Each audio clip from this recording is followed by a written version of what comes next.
my neighbor, I'm so proud to say, before it's Mayor Lorenzo Langford.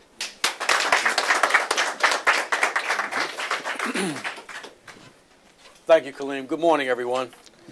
First of all, looking at this rendering, this picture right here, gives us another reason to forward the argument that the dunes, at least in some spots, should be lowered, right?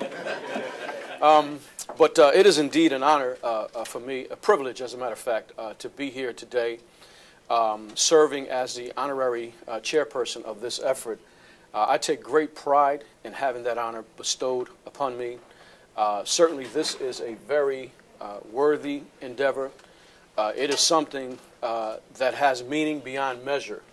Not only will this be a tourist attraction on our world-famous boardwalk, but as I said, it has meaning. It is meaningful. I think that all of us who are fair-minded understand how vitally important it is to continue the message of never again. A great man once said that injustice anywhere is a threat to justice everywhere. And this will be a monument that will keep us ever mindful of that mission. So I'm just happy and elated to be here today. I have the easy job today.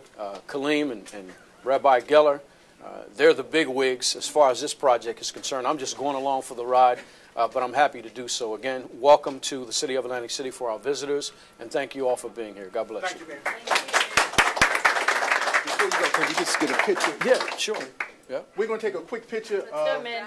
In the picture, You want to get rid of this? Yeah. The Winkler's going to come forward and talk briefly about the Holocaust jury competition, jurors, and how he is going to interface in that. We just want to take time to thank you, Paul, publicly for all the work you've done so far on this project, and we appreciate your efforts and everything that you're going to do as we move forward.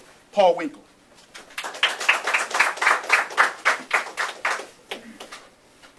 Thank you very much. So I was thinking about today, I have to just share a story. My children for many years lived in South Florida, and I would always see wherever we were down there in South Florida, they were at a Hebrew day school, you would always see that big hand that sticks up out of the sky. It's the Holocaust Memorial down there. And I went over, of course, many times. And I started to wonder and to think about it years ago, boy, who's coming to this? Who's seeing this? And I stood there sometimes for a whole day talking to people. Why did you come to this? They said, we saw this big hand. We didn't know what it was. It's a hand that sticks out of into the sky, and people's hands are all over the body. And then below it, on the ground level, is a little history of the Holocaust and names. And people said, I didn't know what that was, but I saw that and I had to go to it. And I was thinking about that the other day. This fits exactly that idea. Millions of people will walk by something and say, what is that? I never heard. Well, what's there? And walk in and walk through and see and learn something. So I must tell you that over 2 years ago, when I got the first call from Rabbi Geller, I was very excited about this possibility.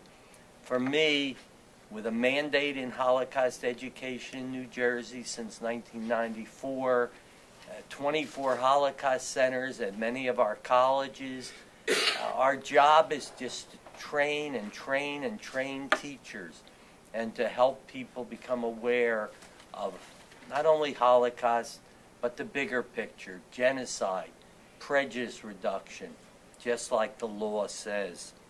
So when I called, am I going to mention their names? Briefly, yes. Okay.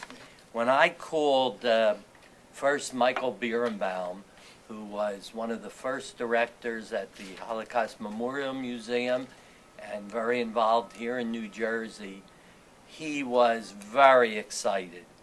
And as I called each person after he and I went through a couple of names, and we talked about David Lipskin, and we talked about Richard Mayer, and James Young, who has been so involved in projects throughout the country, actually, and Clifford Channon, and Michael himself.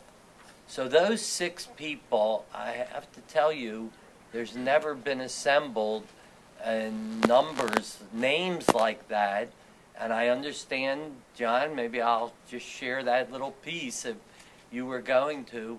But John said that already about 7,000 people have indicated, thousands more went onto the website, but over 7,000 people of interest demonstrated an interest in this project. Well, having the jurors that were chosen and that your committee approved, accepted, and then a letter sent to them, they are excited about it. They think it's a wonderful idea.